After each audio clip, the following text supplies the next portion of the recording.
E aí galera, beleza? Sejam bem-vindos a mais um vídeo do Doug, seu canal de dicas de cinema, séries e outras coisinhas mais da cultura pop. Hoje eu trago pra vocês aqui a minha crítica de The Electric State, novo filme da Netflix que traz pra gente a adaptação de um livro bem famoso, anônimo, né? Que chega pra gente aí trazendo robôs versus humanidade. Ai meu Deus do céu, será que isso é bom? Será que isso não é um orçamento mais caro da história do streaming pra fazer um filme? Bora parar de enrolação, ver se esse filme prestou e vamos pra crítica. Você quer pegar seu irmão de volta? Nós vamos com você.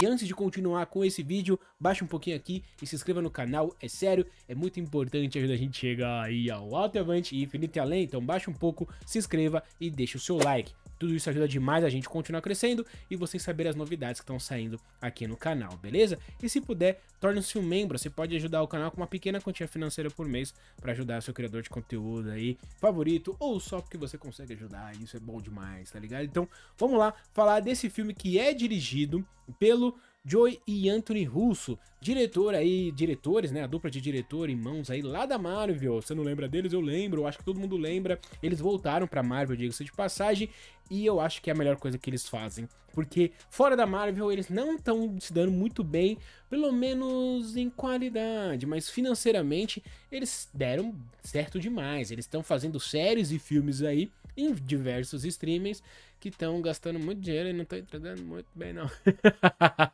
Nem tanto assim de audiência e nem tanto assim de qualidade, não é mesmo? Mas aqui eles trazem a adaptação de um livro chamado também The Electric State, que saiu lá por 2018, se eu não me engano, e é do Simon Stelleneg. Espero estar pronunciando o nome dele certo, mas cara, olha, dizem que o livro, que é basicamente uma graphic novel, né, tipo um livro com imagens e tal, não chega a ser um quadrinho, mas é parecido, e dizem que o livro é incrível. Eu não vi, eu vi algumas imagens na hora que eu tava fazendo a pesquisa pra esse vídeo aqui, e é lindo ao menos, saca? E a premissa da história é muito maneira, e eu acho que boa parte dos acertos do filme que eu vi é do livro, sabe? Eu tenho uma sensação assim. O que eu quero dizer? Porque a estética, eu tenho certeza que é do livro, que inclusive tem graphic novel e tal, então é tipo um storyboard desse filme aqui.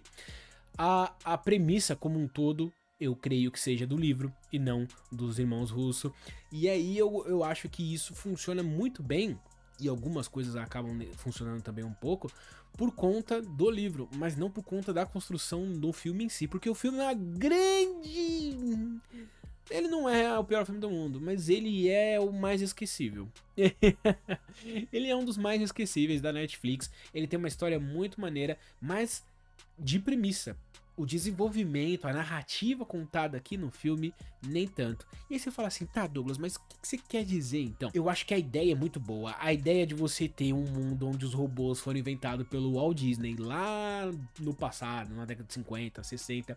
E aí os robôs foram introduzidos na humanidade para trabalhar. E coisa que a gente tá tentando fazer hoje em dia, né? Mas ainda não fizemos. E que os robôs foram introduzidos e acabaram pegando nossos jobs, aquelas coisas, e as pessoas foram ficando mais preguiçosas, deixando de fazer coisas porque os robôs faziam, até que os robôs falaram assim, ó, cansamos de servidão. Criaram uma inteligência própria e começaram a evoluir a sua própria consciência. Coisa que a gente já viu em 1 bilhão de coisas por aí, de materiais e tal, mas acaba sendo interessante porque há, de fato, uma guerra nos anos 90 entre robôs e humanidade, pela disputa aí de território, a disputa de estar vivo, que os robôs querem estar vivos e a humanidade acha que eles não têm direito de estar vivos, porque eles só são coisas, eles não deveriam pensar e esse tipo de coisa. Então, é um filme que, pô, tem uma premissa bacana, o design dos robôs são bem legais, cara. Tem uma coisa ali distópica e um distópico nos anos 90, sabe? Isso é bem legal, então traz toda essa coisa dos anos 90 e ao mesmo tempo traz essa discussão da humanidade, assim, se a gente pudesse resolver os problemas da humanidade de trabalho e dividir o nosso cérebro, dividir a gente em dois, assim, a gente ia viver plugado o tempo todo, porque essa é uma das críticas do filme, basicamente, do livro. Para poder combater os robôs, a humanidade inventou um negócio que você coloca na cabeça e divide o seu cérebro em dois. Uma parte se diverte e a outra parte faz os trabalhos. Tipo, limpar, tipo, viver a vida normal, enquanto outra tá ali vegetando no mundo virtual, saca? Então, é uma discussão interessante do que a internet faz com a gente, do que o mundo pode fazer com a gente e de como a gente deixa facilmente a nossa liberdade ser e a nossa vida ser literalmente decidida e vivenciada por outros. Saca? Alguém decidiu que vai ser assim e a gente acolhe de um jeito absurdamente, porque a dopamina é mais importante, a pseudo-alegria é mais importante do que, de fato, viver com as suas frustrações, com o mundo real é muito chato, tá ligado? Então, tem um debate muito legal aí. Dito isso, o filme não consegue explorar isso. Porque aí que tá, aí pra mim é a premissa do filme, é onde o filme quer chegar. A narrativa do filme não joga isso pra lugar nenhum. Tipo, ele mostra os elementos e não discute sobre esses elementos. Mostra esses elementos e joga ele pra baixo do tapete ou fala de uma maneira muito rasa sobre eles, saca? São elementos que são importantes pra narrativa como um todo, pra você ter apego, pra você se importar com aquela história e não ser vazia. Mas aí você fala assim, Douglas, não pode ser só um filme divertido com uma estética boa e um CGI maravilhoso e um robozinho divertido? Pode.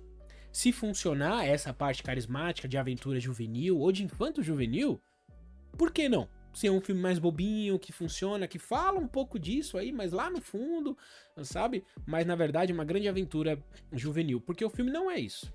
O filme não é essa aventura juvenil. O filme quer falar sobre essas coisas sérias, mas ele não fala de verdade. Entendeu? Então tem esse problema no meio do caminho. E aí, a gente tem aqui o Old Norman fazendo o Christopher, que é um garotinho genial, basicamente isso, e tem a Millie Bob Brown que faz a Michelle, que é a irmã dele. E aí esses irmãos aí estão numa jornada nesse mundo fudido depois de guerra ou durante guerra, e ela quer encontrar o irmão dela de novo. Ela basicamente deu uma perdida no irmão, eu não vou contar aqui o plot todo do filme, mas deu uma perdida no irmão e agora o irmão achou um jeito de se comunicar com ela e ela vai numa jornada pra achar o irmão dela. É sobre isso, beleza? E aí, cara, os dois aqui, como família, como irmãos, você acredita.